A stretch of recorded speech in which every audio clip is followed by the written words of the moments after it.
Let's get it! Broadcasting to you from a little grass shack in the middle of the Pacific. Live in the place to be. Well, they're actually in the Bay Area. Yeah. But they are the premier Pacifica show that shines a spotlight on positive Pacific Island. You listening to the sound. Role models coming prime every Thursday night at 6. East to west, we getting hurt. Brought to you by Pacifica by Design. It's the iconic Faika Podcast with your hosts, Naki and Carl. What's up, Naki? Hey. I heard you fighting traffic today. No. You didn't drive in? Didn't go in? I did go in, but I didn't fight nobody but you today. Did you win or did you lose? I won. I win every day. Interesting. I win every day. You win every day, I believe that, but I you win ain't every winning day. no battle with me. Yes.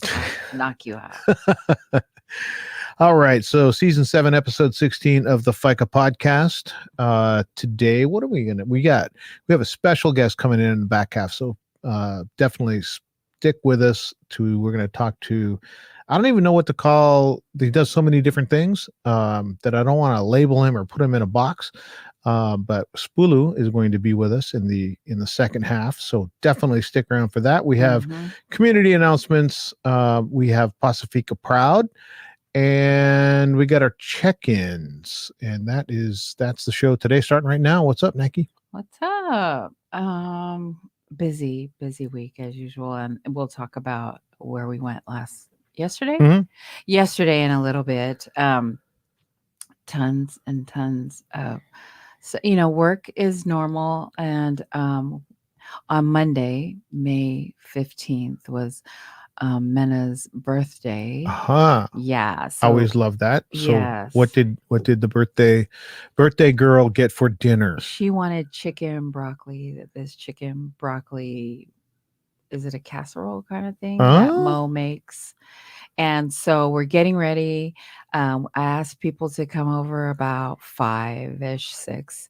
And then Evie came over and she prepared the meal. And you have to, it's a layer of chicken and then sauce and then so is that broccoli. A dish that the Molly House has often, or how would Mena, is that, or just something that she decided she wanted? People ask for it, but that's what Mena wanted. So that's what we made. How healthy. Mo made. Let's Actually, broccoli in it. Broccoli and mushrooms and like cream of mushroom and chicken, and so you layer it, and then at the top you put cheese, and so it was all ready to go into the oven. Delicious. Evie made it, and then right when it was about to go into the oven, our power went out. There was a power outage. I remember the messages coming over about that. So I called PG&E, and they were like, "Oh, no time frame. Our next estimate will be at 9 p.m." And this is 5-ish? It was like 5-ish, almost 6. Wow. And it was ready to go into the oven. And so it was still bright out. So we got all the candles were already on, but we have a generator in the garage that the box was never opened. Don't know how to use it. And so Mo whipped it out and figured it out along with Auntie Malia. MacGyver. That's what Mo is. No, Mo was not nothing that day. He got that thing running for y'all. Hey, yes, him and Auntie Malia. Auntie Malia read the directions. Mo read the directions and got the generator running. And so it takes I don't know how long it takes to rev up or warm up or whatever. It's like a car. It took a minute for it to kick in, and then we plugged the lights on, but we still took the casserole and put it in the barbecue grill. Then hard to control that. Propane. But Mo's good. Mo's good with that. Well, we have that.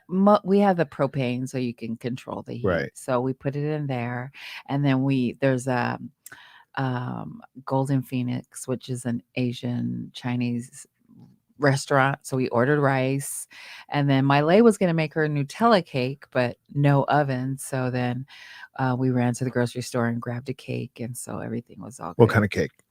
It was a white cake with white frosting, white frosting. Yeah. So Look it was at good. y'all celebrating API month because you're PI and you went and got Asian food. So that's a good way to celebrate it. Yeah, we just got rice. We just got rice to go with our chicken broccoli. And so yeah, so we celebrated Mena's birthday. And then like at 8:50, the power comes on. So then we were like, what the but anyway. It's dark.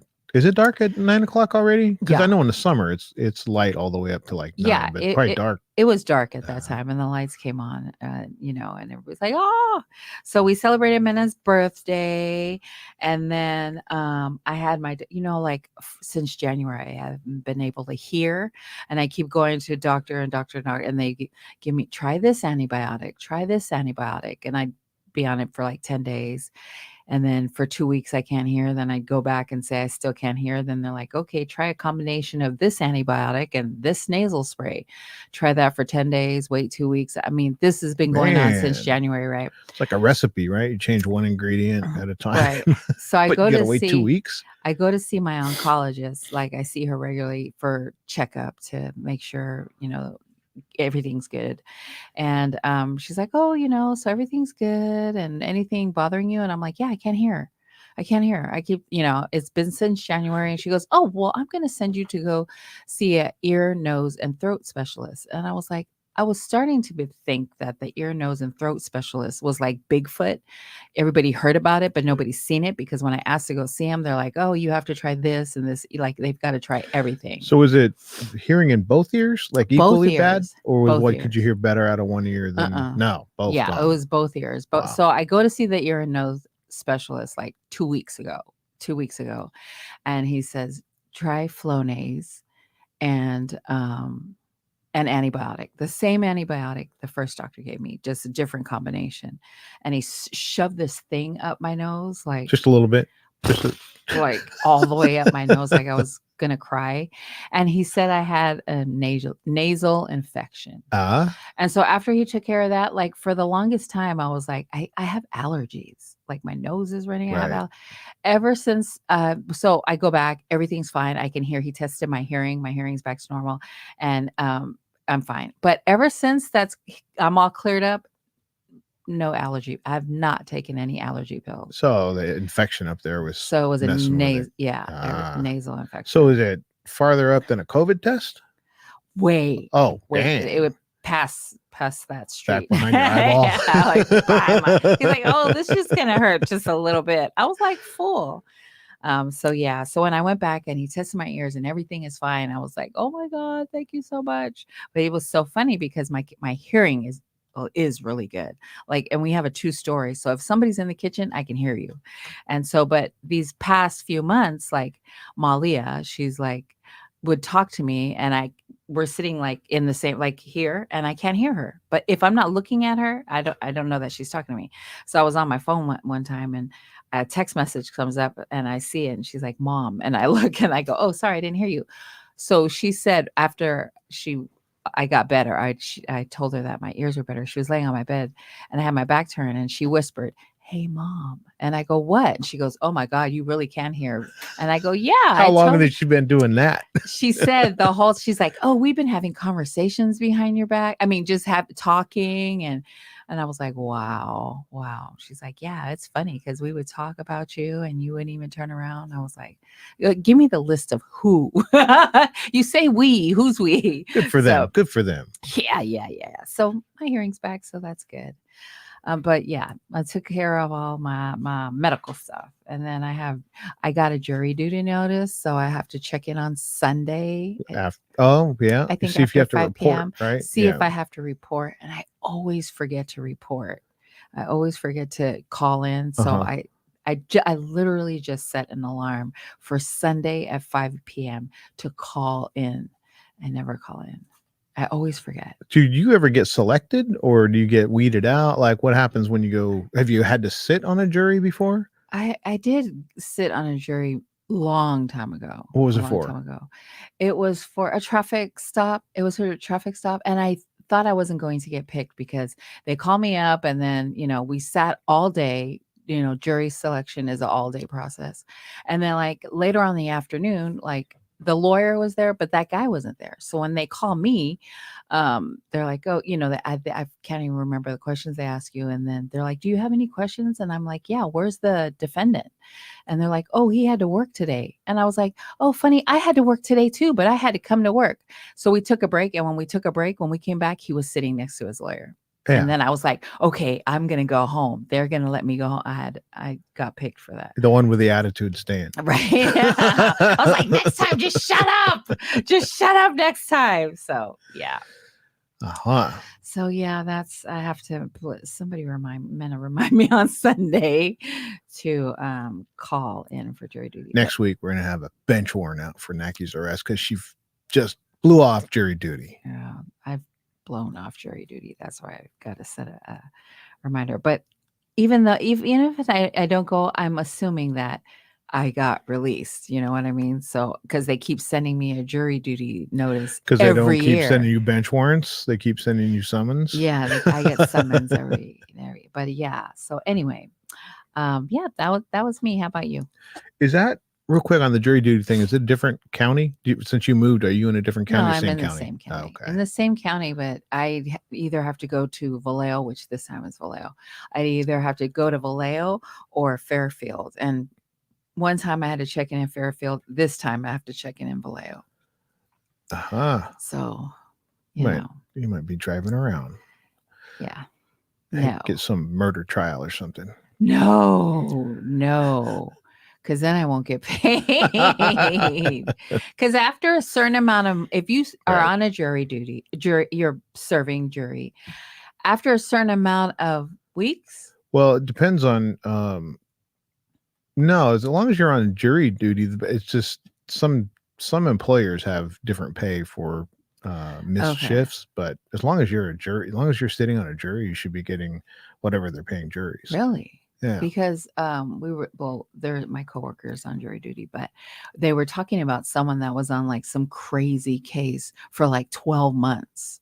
And I was like, do you still get paid from your employer for that? Oh, so yeah, your employers are going to have different. They're going to have different. Yeah, that's what I'm saying. You'll still get jury duty pay, but that's what is that? $5 a day? Something like that. Sounds like the 1800s, like 45 cents.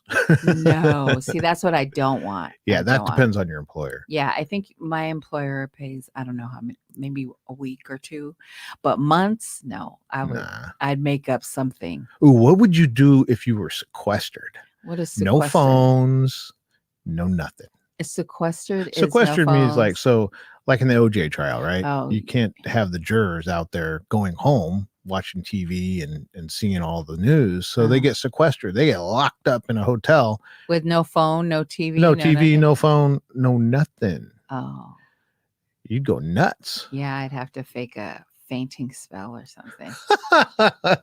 I fake some kind of illness. Yeah. So yeah, that's me.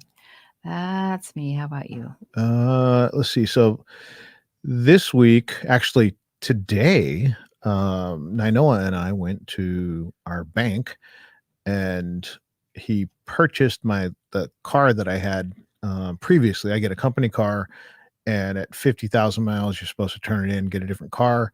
Kind of made the decision of, usually I would tell people not to buy a fleet car, not to buy a rental car because they're driven really rough. Yeah, but the car you were driving. Right. And those miles are like here to San Francisco, Sacramento to Fairfield, like a lot of them, most of them are freeway miles, and it's been maintained. So we talked about it. As long as the price is right, we're going to go ahead and do it. So we're sitting there today and we're getting ready to sign paperwork. And it finally hits me that I'm co-signing the loan for somebody. And I'm like, how ridiculous is that they're saying, no, because if he doesn't pay, we trust that you're going to be the responsible one. I was just like, times have changed. I remember when I needed a co-signer.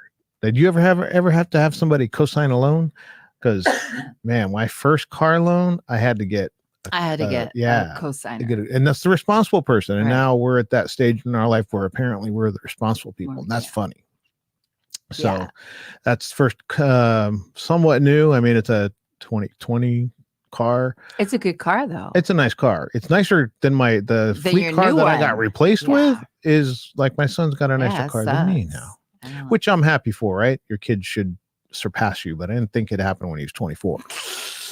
So yeah, and we always talk about that car has the best air conditioning. The one I gave up has the best air conditioning in the house. Like the car has the best air conditioning I've ever had in any car. So now I'm in my car and a complete first world problems. Like I'm like, this air conditioning sucks. I don't like the mirrors because of this. And I have to be like, I have to check myself as I'm driving going, it's fine. It's a car that you've been given to drive. So be happy about it. But yeah, nice car. Happy to see him get out of. He literally was driving around in a 2008 Honda Pilot that we used to take them to school in. Like, oh yeah, it's dang, it's that old. It's 2008. That's a long time ago. You were due for a new car. Yeah, Nino was over there smiling. He's producing with a smile on his face today because he's driving a newer car. Not sure what we're gonna do with the old one. I keep thinking about maybe Nino's gonna not like the new car and jump back into the a Honda, but he's looking at me like I'm crazy. So odd to be the responsible one. Sitting there and the guy said literally like, so if he doesn't pay it, you're going to have to pay it. And I almost started laughing. That's a funny thought. You're very responsible, I think. Mm-hmm. Like, I don't know. You have this straight and narrow, what is it? Like I don't know, like a view. Well, actually, I was joking with a guy because Nainoa is like everything. He's here early. Like he's at meetings early. He's at appointments early. He's early with his bills. And I was laughing going, he's more likely to get these payments in on time because, you don't know when it's going to happen with me. But yeah, it's, let's see what else. And then, obviously yesterday we had the big event, but that's about it. I'm not really interesting. No family, no birthdays in the family. Malia 5 was home today. Nice. Today? She came home to pick up something, or I don't remember what. I'm just happy to see her. She can work remotely. So she showed up at 9, worked all day, did her laundry, did the college thing, came home with all her stuff. Let me just tell you, that doesn't go away after college. You still have the nice. Yeah, that doesn't go away after college. Let me just tell you. So I got to see her today. That was a nice surprise. Mm-hmm. And then, heading to do the show today. Nice. Very nice. Yeah. So yesterday. Oh, I got chewed out by a high chief on the internet. Oh, gosh. That's awful. On social media. Gotta love social media.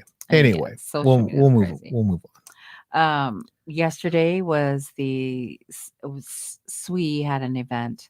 Someone Wellness Initiative celebrated 11 years of mental health programming. Mm-hmm.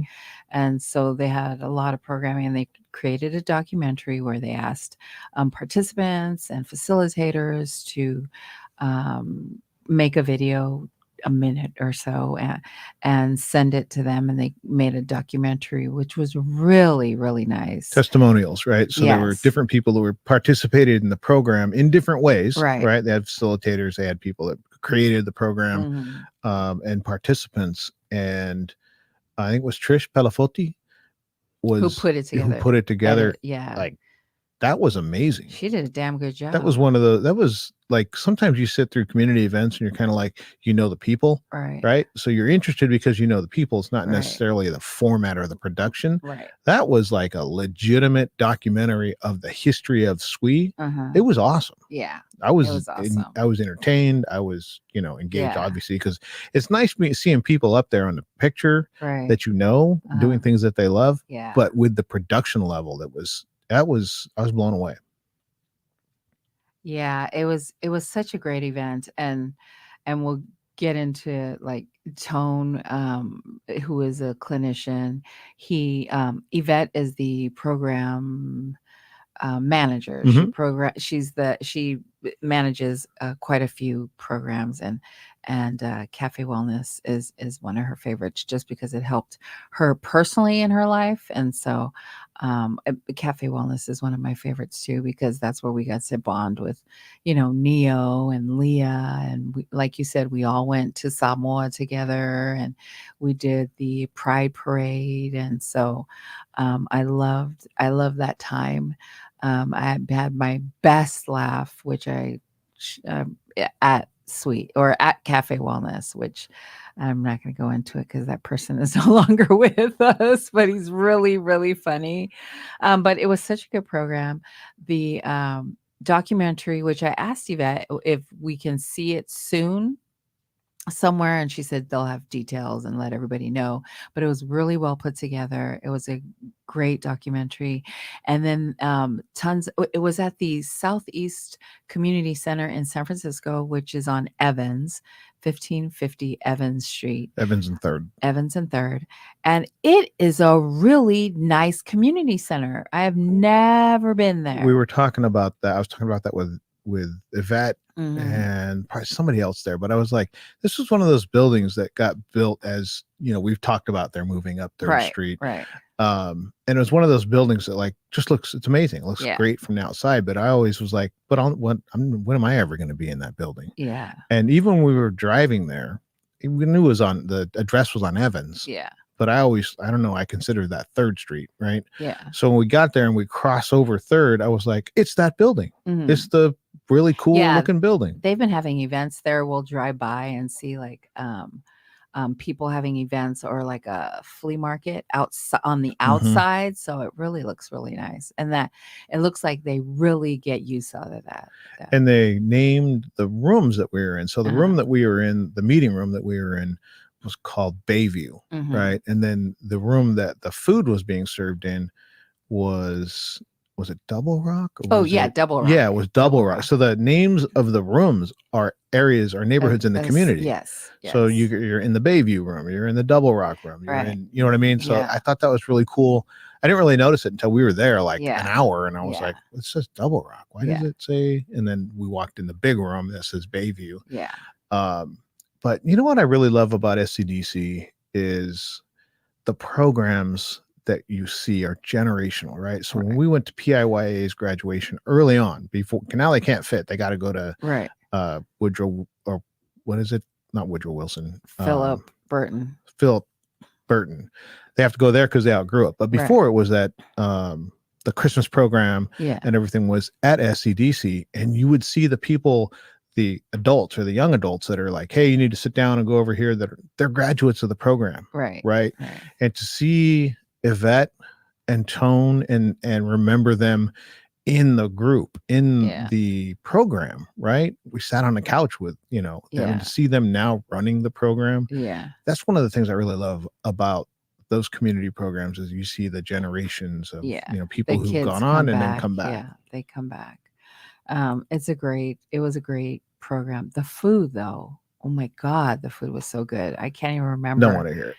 Dixon's something was it? They're out of Antioch, but I will get their name. But the food was amazing. They had a peach cobbler that was to die for, and so I'm talking to this chef, and I'm like, oh my God, this peach cobbler is so good, because I always talk about food. Peach cobbler was so good, and I'm like, thank you so much, I love it. And he's like, oh no, you gotta try the banana pudding. Is it banana pudding? Banana pudding. And I was like, yeah, okay. And that, everything was good. We really enjoyed the food, because that's all I was really, Yeah. So into. I took the food home, and I didn't eat it because I was not eating. Did somebody eat it? Well, the thing is, it's in a black bag in the refrigerator. Oh. The boys don't know what it is, but now Noah knows, because he's sitting over there. There's some amazing food in the refrigerator, son. It's really good. And so one of the funny things to me during the day was, there's one of Naki's things is swag bags. Yeah. Like every time we go to an event, she's like, are there swag bags? And if we talk about having a PBD event, she's like, yeah, and then we can have swag bags. So it doesn't matter whether Naki's getting them or giving them. Yeah. She loves swag bags. So we get there, and there's a table with bags on I mean, there's probably 15 feet of Mhm. bags. And I look over there and Naki goes, oh, they got bags. And then she acts like she's not going to get a bag. Well, because I thought so this is what happened. I see the bags and I go, dang, how many bags do I have? Like I have 50 million bags and most of them are NCDC bags, right? And so I go, dang, do I need another bag? So I'm like, I'm not gonna get another bag. Yeah, I'm just not gonna get another bag. So let's get what I said was there's no way you're leaving this building without a bag. And she was like adamant. Nope. I already got bags. I don't need bags. And what happened? Yeah. So I go, no, I don't need another bag. I have so many bags. So then it's right next to the food. So I didn't even go near it. I was just like, oh, it's okay. Make sure everybody gets one and blah, blah, blah. So then I'm walking and there's a seating area where everybody's spread out all over the place. And I go over there and Bo goes, Auntie, what size t-shirt do you wear? And I go, oh, there's t-shirts. And she goes, yeah, in the bag. And I go, oh, extra large. Man, Naki comes running in the other room and like go, a little kid. Carl, look, I got a bag. Coming down the stairs for Christmas. It's like Christmas morning. She's like, I got a bag. I'm like, of course you got a bag. That was never in question. But I'm so glad I did because remember the pen that they have this pen that's like this big and it has the thing at the end of it where you can move your phone around, the stylus, and then you open it and it's a pen, but then when you close it, it's the stylus, and then there's buttons on the top where you could click it. It's like, nervous, you can fidget toy. Yes. Yes, I love it. I wonder what happens if I have to look for it. And I learned every function of that pen on the way home. Yeah, I was like, look, it does this. Look, it does that. And there it is. There's that's a function you didn't even know of. Mena, you didn't even know about. Wow. And it has a beam thing. I have to look for my thing. Where's your bag? Did you get a bag? I didn't get a bag. Oh, dang it. Took your bag. Took your next, even though you don't want it, get a bag. So you didn't even want it, supposedly. I know, but they had some good stuff inside, so I didn't know.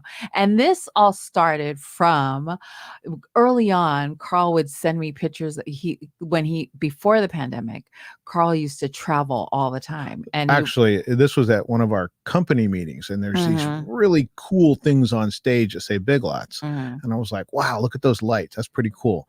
I'll take a picture and send it to Naki. So I took a picture of the stage and I'm like in the middle of the room. I take a picture, I send it to Naki, and I don't say anything. I just send her the picture. And I'm waiting for like, wow, those lights are pretty cool. Look how the orange or the Big Lots or whatever. She sends it back and is like, well, what's in the bag? Yeah, I didn't see no picture and no stage.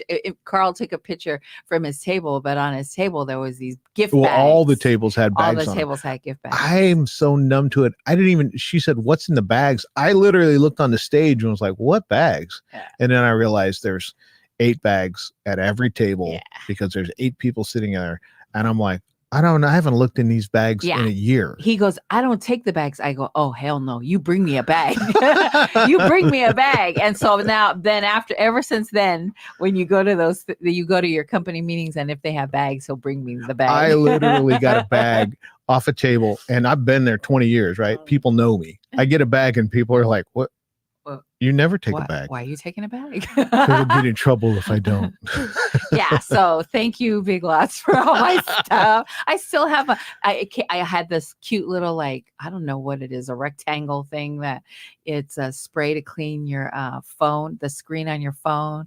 And then you flip it over and the other side dries it. Oh my God. I get great stuff. She still has it. Stuff. I still have it. And that was like one of the first bags that you gave me. So all the time Carl has a meeting or he goes to a big conference or whatever, I'm like, wait, don't forget the bag. Don't forget the bag. I don't even know there's bags there anymore, but now I guess I'm going to grab bags. But that's the week. What an amazing day yesterday to see the community. Yes. And to see, the emotion. There was a lot of people that were choked up to see kind of the length of the program. 11 years is a long time. It's a long time. And how it started, they had pictures of how it started and how it's going and how they're running now. And so it's a really great program. I love Cafe Wellness. That's it is my favorite program. Absolutely. And so I met a lot of great people. And so the celebration last night with all our community, and just of different areas of the Bay Area, people showed up. And to share the stories and to talk about mental health openly was amazing. And in this time, back in the day, we couldn't really talk about mental health, specifically in the Pacific Islander community. So to be able to look around and see all the clinicians that were there, and so they put a shot of the screen up there, right, of the different PI clinicians that are right. These are local too. These Right. aren't, they're not picking ones that are in Hawaii. Right. And I could name a few. Yeah. But when they put that picture up, I was like, Yeah. oh, and that one. Oh, and I wouldn't have been able to 'cause name all of them. You could have before you're like, oh, I know maybe one or two, Right. but it's like But off then the chart. we knew we knew all the names up there, but I yes. wouldn't have been able to put. Yeah. If people would have asked me, I would have said 3 or 4, probably because I can think of 2. Yeah. And I would think there's probably a couple that I'm not thinking of. So I'd say like 4 or 5. Now. So it's like normal, which I love. And so to see all those PI faces on the screen, and then to see the documentary where it started with, a pure heart of Pacific Islanders just wanting to help each other. And then 11 years later, that's exactly what they're doing, is helping and growing. People are getting inspired to be clinicians and going back to school. And so 11 years is a long time in community work. Mm-hmm. Mm-hmm. And what is SCDC is what, 30 years? Yeah, 30 years. So big shout out to SCDC for all the great work that they're doing. And that's how it's going to continue. It earlier when I was Right. talking about the generations, like Right.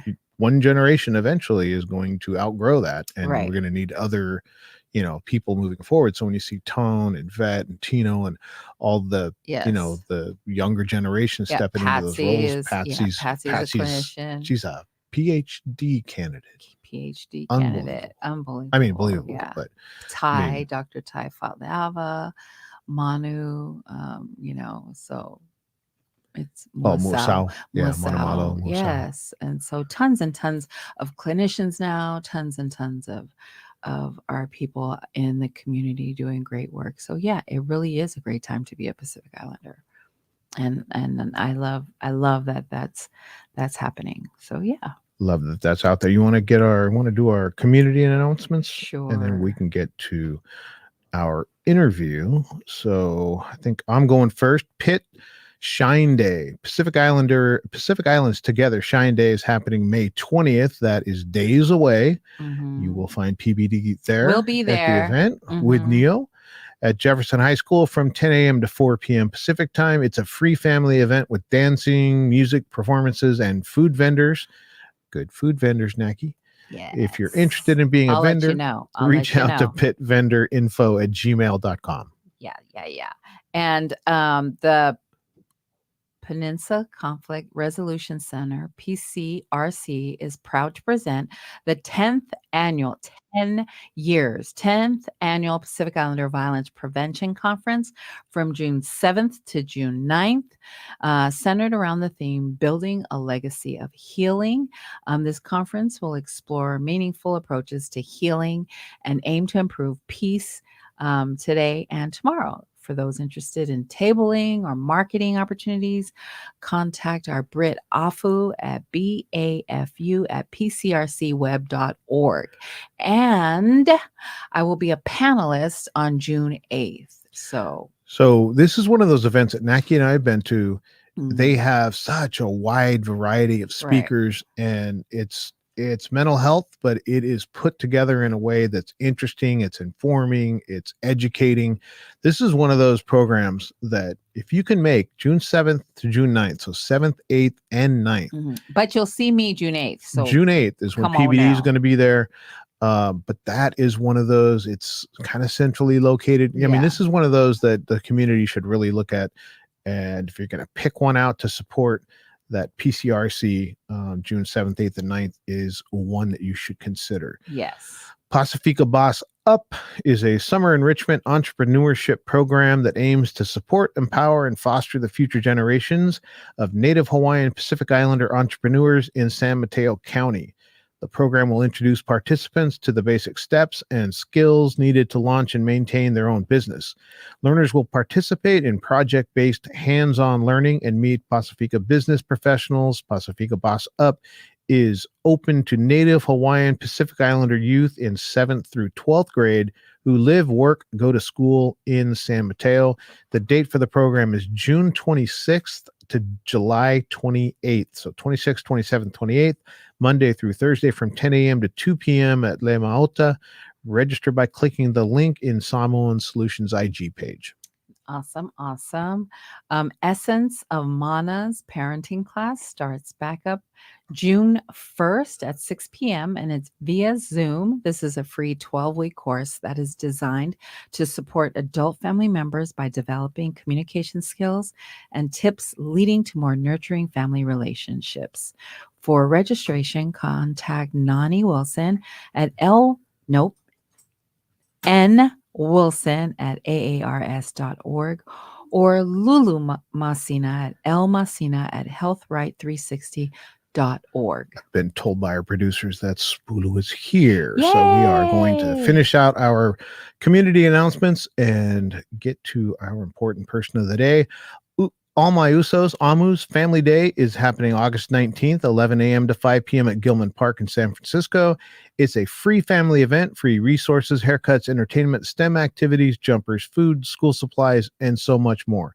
Contact Christine Mawia with any questions, or if you want a table, they are doing tabling. Christine at allmyusos.org. Yes, and they're not you're not selling anything. You've got to give free stuff away. You can table. You're not can't sell. Everything's free. Sell. Food's free. Drinks are free. Everything's free. Everything's free. Whangongo Samoa Casting Call. Samoan Solutions invites all actors and actresses to audition for an upcoming play that will be open to all ages. While experience is preferred, it is not required. Auditions for specific roles will be held and all cast members will be required to attend weekend rehearsals. If you are interested, please contact Samoan Solutions through their Instagram or Facebook page. How about that? So we're going to bring, I believe we're going to bring SPULU in, and then Naki's going to do an introduction. There's a lot of the things in here that we're going to get through in our talk with him. Mm-hmm. There's so many things that are done. Yeah. So SPULU is, I'm just going to read a little bit of his, yay, there he goes! By way of Tonga South Pacific roots, Ohlone territory, Oakland, California, and proud immigrant parents. SPULU is a creative entrepreneur, storyteller, and multidisciplinary performing artist whose work has been showcased all over the world via social media in response to social issues facing Pacifica communities throughout the diaspora. SPULU uses several medium of arts and movements as a form of resistance and protest while building community.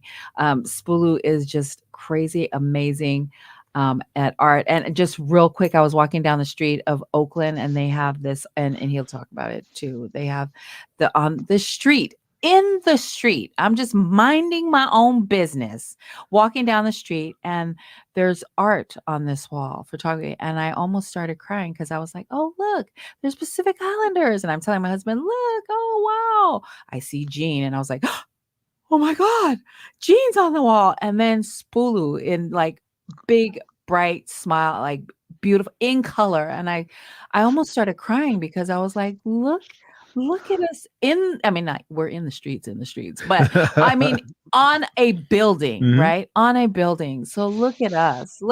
And so I just wanted to also mention that SPULU created a custom Nike shoe, Air Max 95s, which sold out within a few days of the launch because I went to go look and it was like, it was a really, really nice shoe, which if we're lucky, maybe he got some around. Collector's item. But we're going to talk about the event that SPULU has going on, and we're going to cover so much more. And we just want to welcome you onto the show. And thank you so much for joining us this evening. How's it going? Hello. Going good. Good to see you. Good to see you. Now, tell us first. I mean, if people, if you haven't heard of SPULU, I don't know where you've been, but tell us just a little bit more about yourself and what drives you. Yes. I'm glad to be here. Hello, hello, Malalele. Um, yeah, SPULU is the name that I respond to. I am a child of Fotu Me'avale Pulu and the son of Meleane Teltupo Pulu, Vavith, Motumanu. My parents both migrated here from Tonga, so saying that lineage and my parents' Mm. name just means a lot to what I have to offer as an artist and the work that I do with so much embodied into movement, film, fashion, music, all if you anything arts, I'm all about and for because I feel like that's what drives me. That's what helps me express a lot of the stories that I hear, experience, and yeah, I'm just glad to be in this space and this platform to share what more of Spulu is here.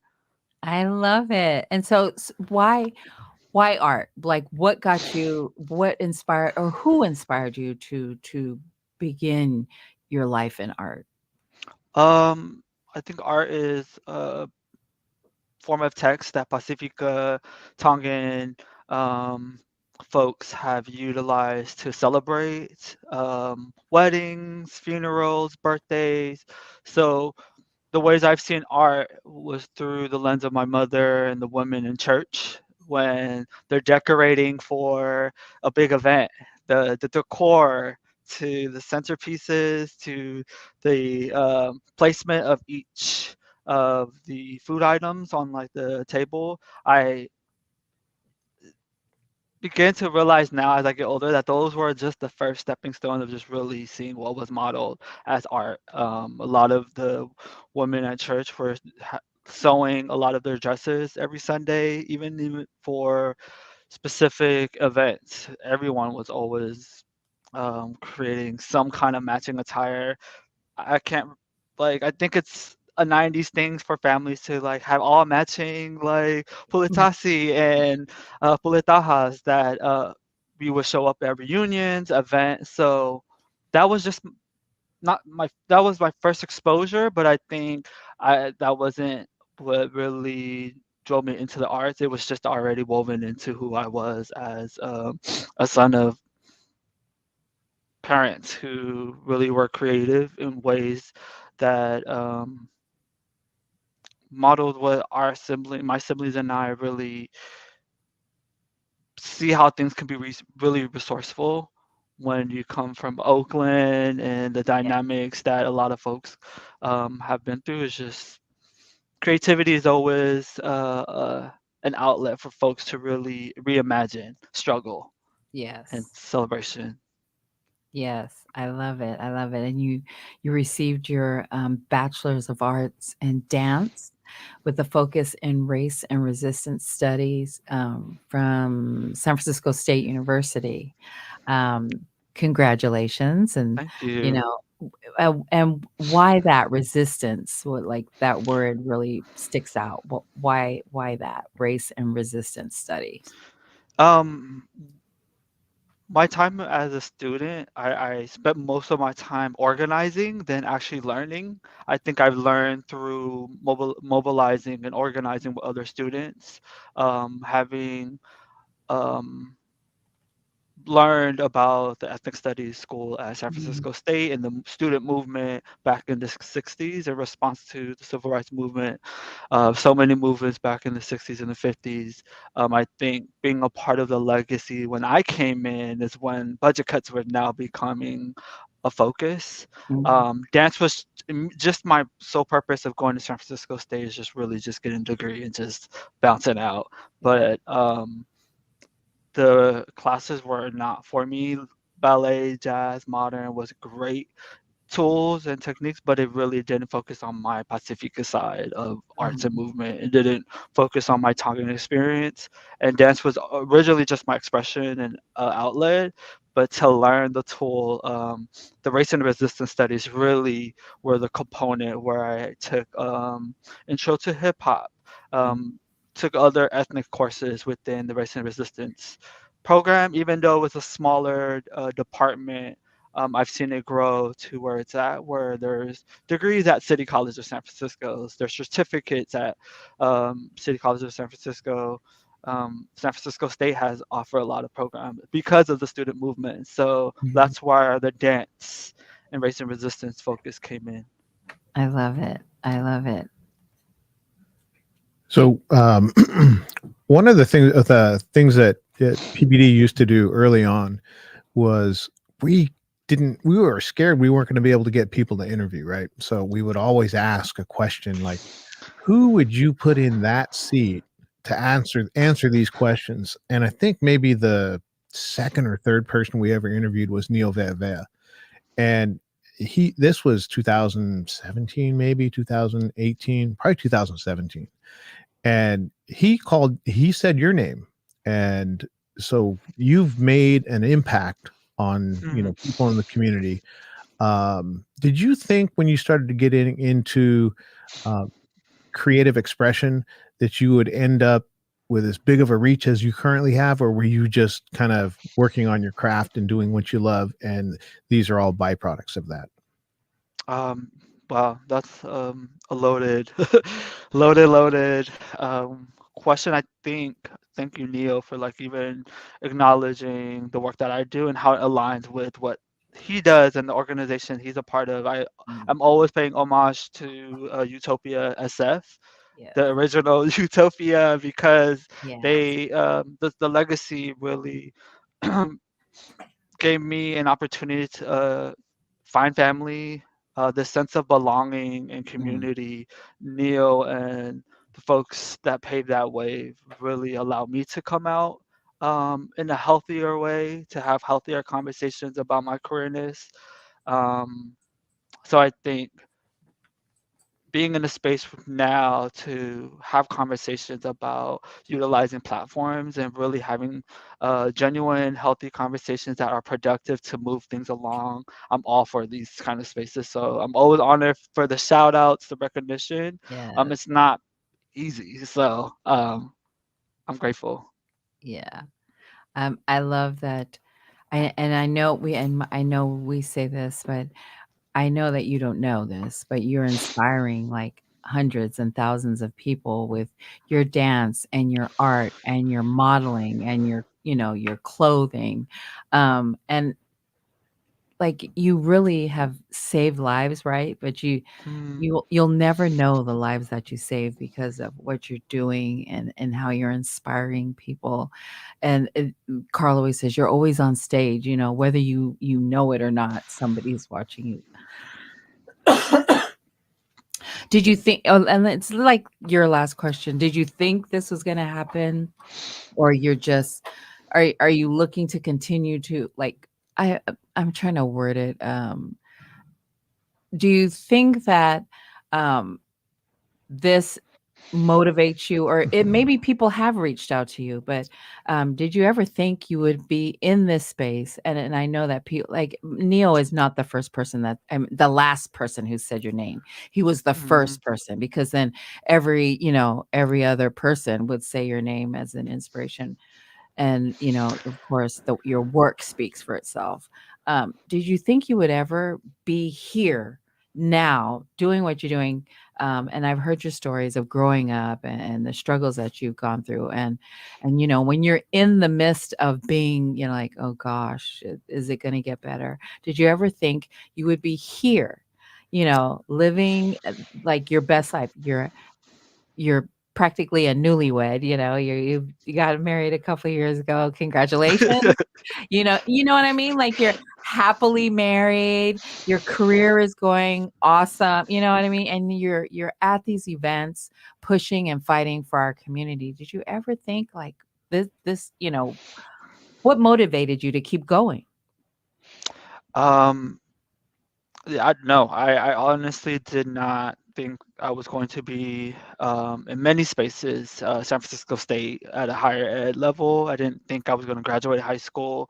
I Mhm. didn't think I was going to perform in the stages that I've encountered. I didn't think I was going to be on TV, creating a lot with different emerging or bigger brands.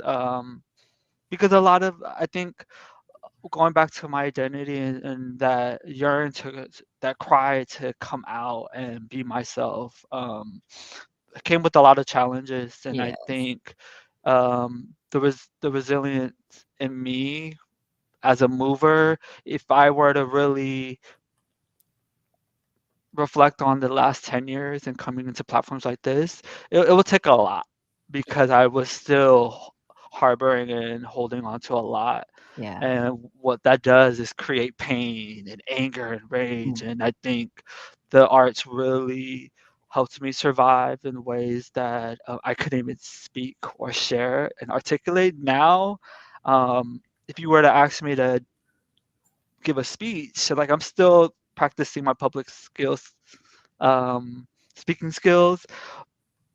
I'd rather dance than to like show you like what I'm all about by moving. But again, now it's just I'm at a point now where I'm reflecting, really, really truly grateful for those times where I've cried and Mm. I've hurt and I've mourned so many people. But I think along the way, people like Neo and the folks that sure they've been impacted by my work are the folks that have continuously booked me for things, that have paved ways for me to be in other spaces to really shine. And now I'm in a place right now where I want to be that vessel and Yeah. that leader for our community. So before because we do definitely want to get into what you got coming up. But before we do, I wanted to just commend you on your college experience, right? That's some unconventional wisdom where you can say, look, this actual content itself is not really for me, but I'm here to get a degree because it's going to help just having the piece of paper is going to help me go forward in life. I'm going to be able to say that I had it and I had the commitment to get through it. I think a lot of people don't have that vision, right? You'd be easy just to say, well, this isn't for me, and I'm gonna say forget it and walk on.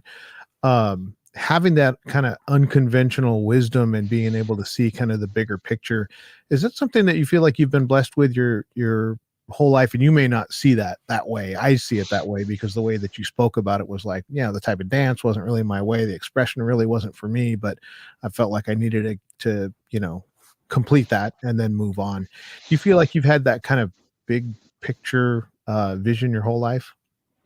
I think big picture, primary example, I would never know what it looks like to leave a whole country, Mm. to Hmm. start a new life in a new country. I would never have that experience. So when I'm thinking big picture, I think my parents really thought big picture from whatever influence they had, that the US was going to be their vision and their space. And um, seeing what they've gone through here, that could be like trauma and hurt for me because I had to see what they have to struggle through. But for them, they always seen big picture, and I think what they instilled in my family was really pursuing something that you really believe in. And I think they believed in the religion and the educational rewards that they were coming to the United States for. And I think being surrounded around that environment really, there was some highlight of big pictures and dreaming and pursuing something bigger than yourself. That makes sense. Genetic, right? That's Yeah. different big picture, but big picture in the sense that you're the people that came before you were able to see a Mhm. big picture, and it's not the same big picture that you're seeing, but you're looking at things like that. Because I think it's real easy just to, especially at a younger age, that hey, this content isn't for me. You know, I'm gonna Yeah. toss it and walk, and Yeah. you didn't do that. So I believe you've got your own big picture view. Yes. Yes. So, like, tell us a little bit or a lot about Oakland Asian Cultural Center celebrating our heart um, filled heritage, the SPULU experience. Tell us about that. Yes, this is a 90-minute celebration that encompass fashion, art pieces, film, and dance all in one showcase. This is also going to be my first full-length show. So I've always been an artist that have been a residency of someone else's organization, a resident artist for a specific institution. But um, Oakland Asian Cultural Center has an ongoing series year to year celebrating our heart-filled heritage. The Oakland Asian Cultural Center was the first one of many first spaces where I've seen community thrive. So this is in Chinatown. So being surrounded in Chinatown and seeing all Asian of all diaspora, from Southeast Asia, from East Asia, all coming into space. Of course, there was that PI organization that was still in those spaces, and I've got to see what it was like to really build revenue in spaces, really organize.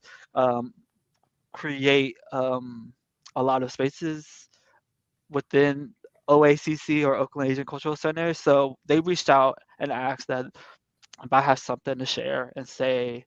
And interestingly, I have been hiatus for these past 2 years during COVID, really put a pause on a lot of things. I think my last interview, I was sharing like, hey, I'm climbing, and I think COVID really paused and allowed me to rest. So this show really encompassed what rest would look like, what celebration would look like, what creating community beyond Chinatown could look like in Oakland. This is a space for me to really queer out, talk about my Mormon experience, talk about my academic experience, my organizing experience, all in this capsule. A lot of people are kind of like, what is the SPULU experience? I think it's one of those spaces, again, if you've been to the MoMA, SF MoMA, if you've been to the Young Museums, a lot of the museums, you go in with the idea that you're going to invest and take in, and no one knows what they're going into, but they know they're going into a space full of art. This is that space. So you're coming into a full production. And who is, like when people talk about PBD, they go, "Oh, can your organization?" And there's two of us, and now there's four of us, right? There's four of us, and so when they say, SPULU and company, who is helping you put this together? Besides, and I know a lot of it is you, but is there anyone you want to shout out who's been, lugging the carts around or calling the people or support? Yeah, no, this project would not be a success without my siblings, who are all artists, who are all emerging in different ways, still investigating their own practices, still massaging and molding what they need to craft. But because I have took a lot of risks to be in spaces like this and receive opportunities in this way, to be okay with the process. My siblings, Chris Pulu, Marie Pulu, my sister, she's a seamstress. My mom, who's also one of my main seamstress. It's a family portrait in a way that's not displayed. This is an ongoing portrait of our experience as a family. Um, the partnering organizations that I'm constantly working with, Essence of Mana, excuse me, Mm-hmm. Center for Cultural Power. I've done a lot of work at the Bayview Opera House in San Francisco and just learning how the productions of everything. So I'm really taking a lot from the different experience I've had within the last year alone. And I am forever grateful for even the years I spent my time with Utopia, with Mana Pacifica, the doula collective. So there's so many people that play a role in this space, and I'm constantly grateful and paying my respects to them in any work that I do. So thank you for letting me acknowledge that. Definitely. So we're definitely going to share how to get tickets. Is there anything that you would speak out to, the people that may be considering, hey, I don't know if I'm going to go. I think I might go. In terms of experience, is this a expressive, a piece where you reach out and touch the crowd? Kind of talk to, like, somebody's on the fence. Why would we get them to go, because these are things that I think that, when you said museum, Naki's eyes lit up, because she loves museums, and you talk about investing in the performance or investing in the experience as you're headed through the door. I think some people that are there, they do that, right? But it's like getting down to the event and walking through the door. There are things that people are going to experience. What's your favorite piece of the performance? I think first, really just acknowledging that it's a free event. It's a free Right. event, and I think I've promoted so many other shows that have bigger and larger scale, and people were able to are willing to pay. I think even Mm, the collaborations I've done with different fashion brands that people are willing to pay for those things, which I'm grateful. But I think this is a time to really come in and take in the free. I think yeah. what I'm also highlighting in this show is just a lot of the free breakfast programs that are offered in Oakland specifically, and how that transformed the nation and how we feed our communities. So there's going to be moments where folks can take photos. I'm encouraging folks to come dressed how they feel in their stylish way, giving it a taste of cultural and couture. Oh, Um, yes. I think this space is really just going to just see a lot of the photos I have taken too. So I have definitely don't have a big photography background, but I love taking photos of a lot of moments and celebrations. So this will highlight some of those photos. I think even to the smell. I think when people are Mhm. coming into space, there's that sense of smell of home and candle lighting and the ambiance of just really relaxing and being in a calm space. I think this is the second day of June, kickoff of Pride, a moment, first Friday in Oakland. So there's so many different celebrations happening that are woven into this space. Mm. So everyone's gonna get a little bit of that. Awesome. That's exactly what I was looking for. I didn't even know how to ask it. Spool got it. No. That's the smell, the feel, the dress, what you're gonna touch and what you're gonna see, and all those kind of things. So thanks for bailing me out, because I was like Yes. wandering around that question, but you hit the nail on the head. Um, There, that is going to be an amazing event. yes, and we have people in the chat that are "Let's go Spulu." That's Michael Tan, Jasmine Zelafasi. She's screaming Spulu. Let's see who else is on there. Naomi. I'm so proud of you. There's like so many people that are so proud to see you in the space that you're in and the work that you're doing. And even us, we're just so proud to see you grow and be successful in the work that you're passionate about.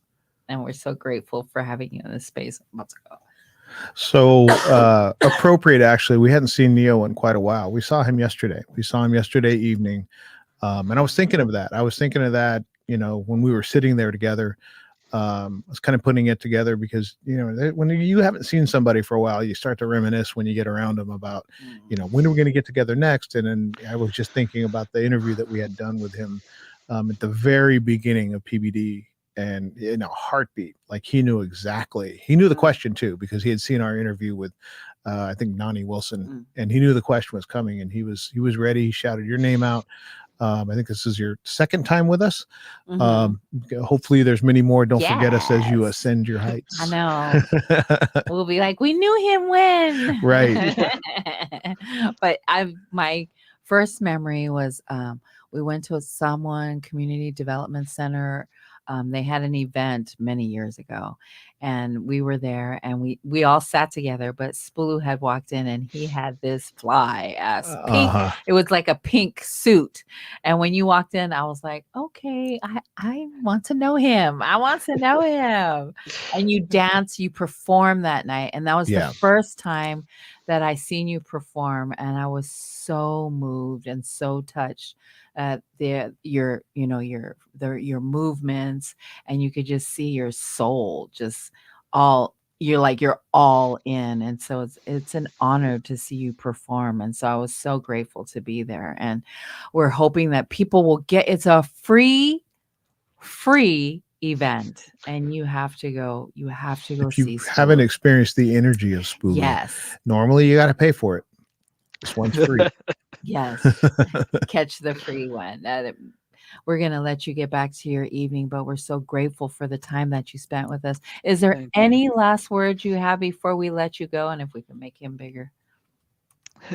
Yes, I think this is just again another moment of just a call and an ask. This is my way of really bringing in community to start a conversation of where I see myself in the leadership. I definitely want to be create a center that highlights performing arts more than academic, and use performing arts as a vehicle, visual performing arts as a vehicle to really elevate education, not just STEM, not just I think that's all within art. And I think this Yes. is also a call out for um, those that want to start conversation and building programs. I want to connect with folks. Please reach out. I'm here in the space where I my plate is not full. Okay. I'm like Jasmine because she's in the chat going, let's talk about that t-shirt though. Polynesian Panther shirt. Yes, this is Yes. one I of love it. Jane's original.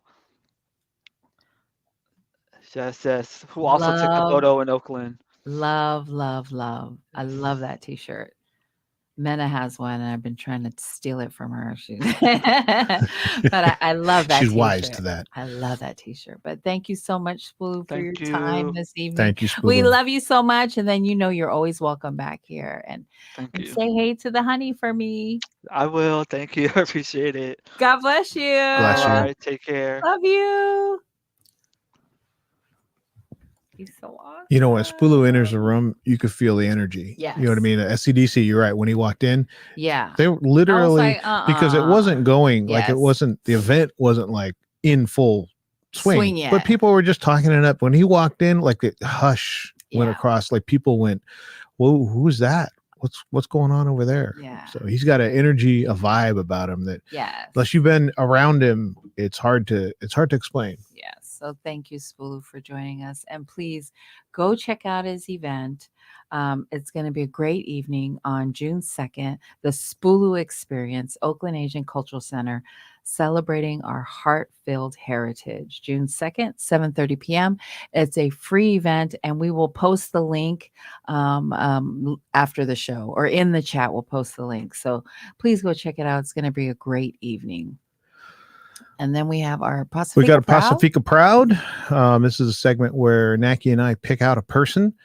And there is no subjectivity to this. There are no objectivity to this. It is who is on our mind. Like, who have we seen lately? Or you know, if Iam Tongi is singing, we're probably going to pick him. So it's not like we're necessarily going to go. Sometimes we find people that you've never heard of. Other times we already talked about them on the show. So this is just a complete personal thing for Naki and I. So my Pacifica Proud is, so Francis Ngannou is, he's the lineal UFC heavyweight champion, which means he was the UFC heavyweight champion and he'd never been beaten. He left the organization on his own. People will tell you now John Jones is the heavyweight champion, but he never beat Francis. Francis left as the heavyweight champion, is the baddest man on the planet. He left because he wanted to do other things. He didn't want to be locked into a UFC contract. So if you're in a UFC contract, you cannot box, you cannot do grappling events, you can't do anything. You can't have endorsements. All those things. Well, you can't have endorsements that you would wear in the ring. It's very restrictive. And the contract they reportedly offered Francis was going to lock him up for the rest of his career. Like, they were going to offer him, 6 or 7, 8 fights, and he was going to retire in the UFC, not being able to do a lot of things. One of the things he wants to do is go to Africa and start a mixed martial arts organization. And he wouldn't have been able to do that at the UFC. So he left. And a lot of people in the sport were like, he's crazy. He's dumb. They were going to give him, $10 million. And his name got dragged through the mud about how dumb it was. Well, he signed a contract with the Professional Fighters League, the PFL. And the reason I'm not calling out Francis as I've Pacifica Proud, the reason that I'm calling out this as a Pacifica person is Ray Sefo. Ray Sefo is a Samoan former kickboxer, former MMA fighter who is the president of the PFL. So that's a Polynesian who's made he's made his career as a combat athlete, and then he transitioned into the business, and he's been able to, run an entire organization. He's like the face of the PFL. He's like kind of like the Dana White of the PFL. So congratulations to Ray Sefo for locking up Francis Ngannou with a $20 million contract. He's able to box. So if he wants to box Tyson Fury or Anthony Joshua, he can do that. He can go to Africa and start, because he wants to lift people in where he's from. He wants to lift people and get them, out of the poverty that they're in. He wasn't going to be able to do that. So congratulations to Francis Ngannou, but also congratulations to Ray Sefo, who was able to land that contract. Biggest signing probably other than Conor McGregor. That's probably the biggest MMA contract ever signed besides Conor. So shout out to you, Ray Sefo. You are my Pacifica Proud of the Week. Awesome. I think my Pacifica Proud, well, I don't think I know, my Pacifica Proud for this week is Yvette Monamea, who is the, again, program manager at Samoan Wellness Initiative. She started off at SCDC as I think she was the office manager. She interviewed for a part-time job. She didn't even interview for a full-time job. And she told her whole story yesterday at their event. She started off in the office, really just behind the scenes and doing, not low key, but she just didn't want to be seen anywhere. And then she got promoted because of the work she's been doing. She's been everywhere in the city, but she's been doing work for SCDC, and then got promoted to the program, a program manager of many programs, but Samoan Wellness Initiative. And so to see her get up and speak in front of everyone, she was crazy nervous. And she was not the one that was originally going to speak during that session. Right. She got that put on her at the 11th hour. Yes. Patsy, her boss, had told her, it's time for you. And so that yesterday was the first time she facilitated an event, and twice. She did the morning session. Did the morning session. The afternoon session. Yeah. So I just wanted to give her a big shout out. I'm so proud of her and Tone Vai, who is her partner in crime in that program, that they did a great job. But also, Tone speaks often in public. Right. We've been to events where he's spoken, and he does a great job every time. But to have Yvette get up there and never speak in public and never run this huge event. There's even more pressure on Yvette because, and she said it, she's like, it'd be different if I was talking to a bunch of people I don't know, but she's talking to people like her knows. Family, like her community, elders, a pastor in the audience. Right. I mean, like she did an excellent job. Great job. Yvette and I, we talked about it because we don't talk all the time. Right. But we have this string of text messages where we type in all caps, I love you. Yeah. And I mean, that's that. And then I'll see like it's been a week since I've sent her a message or something. But it's just that thing. Like once you see each other, you give her a hug. It's like you didn't spend 3 weeks or a month or 2 months from not seeing her. It's like you pick up where you're from. So great choice. Yes. And the Monamea girls have been just doing a great job. I wish I had a picture, but this week her sister, Maury, works for Alaska Airlines, and they really, for NHPI month, Alaska Airlines gave them a whole, so in front of the desk, I don't know if it's the desk at the gate or if it's a ticketing gate, but it's in the airport, and it's this big table in front of the desk that's, I don't know, 6 feet wide by 8 feet. Like it's a big thing, and it has a ton of cool cultural Polynesian cultural stuff. It's all Samoan, or is it it's multiple mixed, cultures?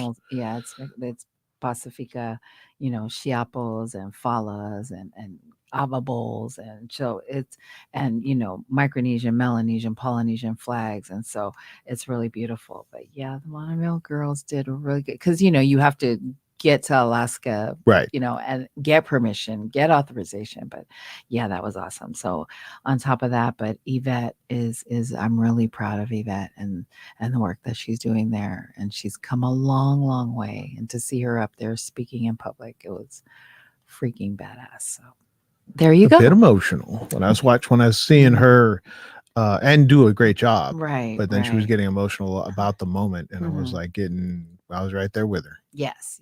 So big shout out to her. But the Fotupulu was on. Thank you for joining. Lena Manuleleua was checking in from Missouri. Thank you for joining. Missouri. So that is us. We're here every Thursday. We will see you next week with more stuff to do. Come back to FICO with us. Love y'all.